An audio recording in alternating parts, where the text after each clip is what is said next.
I've done some public speaking in my life, but this is definitely the hardest crowd I've had to follow speaking last. So thank you so much for coming.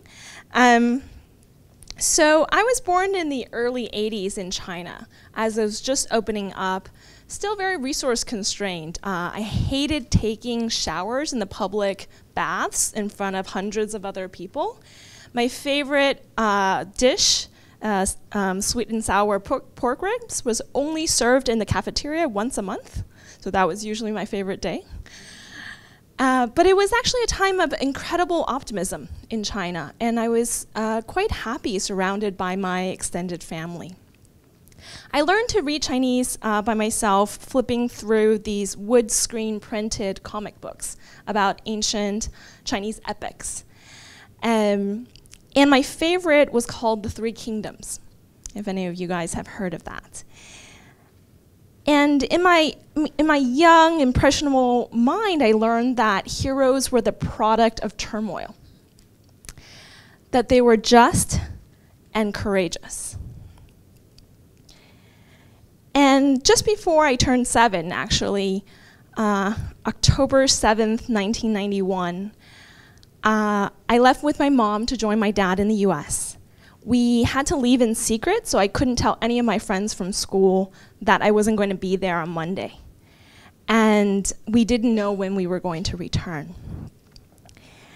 I come from a profoundly talented family, but no one has been able to achieve their potential because of the last 100 years of Chinese modern history. So war, famine, political revolution, right? My grandfather was branded a rightist. He was moved from jails to labor camps to other labor camps. And my father became the main bread earner at the age of 12 for a family of 8. It would be even more impressive. And for the next 12 years, he did manual labor to support the family.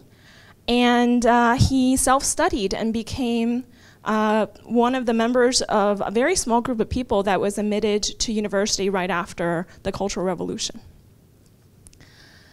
So I came to the US when I was 7, and I discovered a whole new world. There was bottled juice when I opened the fridge when I got to my dad's apartment. And that was the most amazing thing in the world, because there was this new restaurant that had opened in my city, and my mom and I would bike by it. I had it once. I had juice there once, and every Sunday when we would bike by it, I would just like longingly look, into the restaurant, and I had juice in the fridge in my house. So I live in Colombia now, I'll tell you that I'm there for all these other reasons, but really it's because I can have fresh juice every single day. But, the US also had its downsides, like the sweet and sour pork tasted totally different. And I didn't like it at all. But what I really came to understand in this country was that people were actually given the freedom and often the support to realize their potential. And what Freud says is a good life is made up of meaningful love and meaningful work. And wasted talent, unactualized, unexploited human capital is one of the tragedies for humanity. And I think without explaining much more, all of you would deeply understand what I mean by that.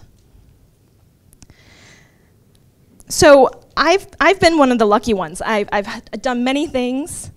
I'm a little bit younger. I look a little bit younger than I am, but I've gone to wonderful places. I started out as an experimental physicist. I did some journalism. I started a hedge fund. I went around the world as a management consultant, and I sold a company in Silicon Valley.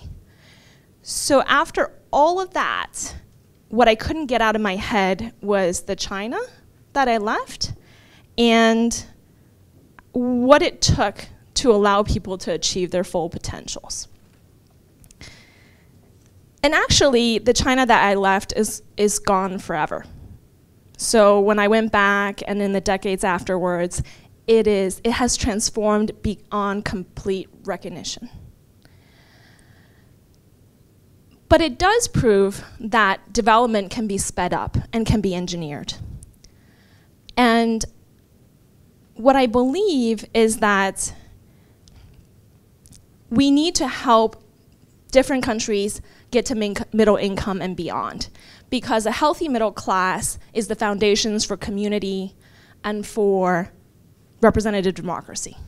And the more societies we can move in that direction, the more likely we will build a robust multipolar world. And my company today, what we're doing is building companies from scratch to solve some of the most pressing but stubborn problems in the world. We are trying to offer affordable, quality, and sustainable services to the 2 billion people, over 2 billion people today that live in high-density, low-income cities around the world. And we've built an internal ecosystem that increases the chances of success of those companies actually being built and being able to scale. So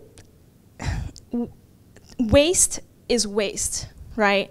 And the venture capitalists that believe it's 1 in 10 success is possible, 1 in 100 success is possible, I get pretty upset at that, because I think the chances can be way better when you approach it in a scientific and humane way.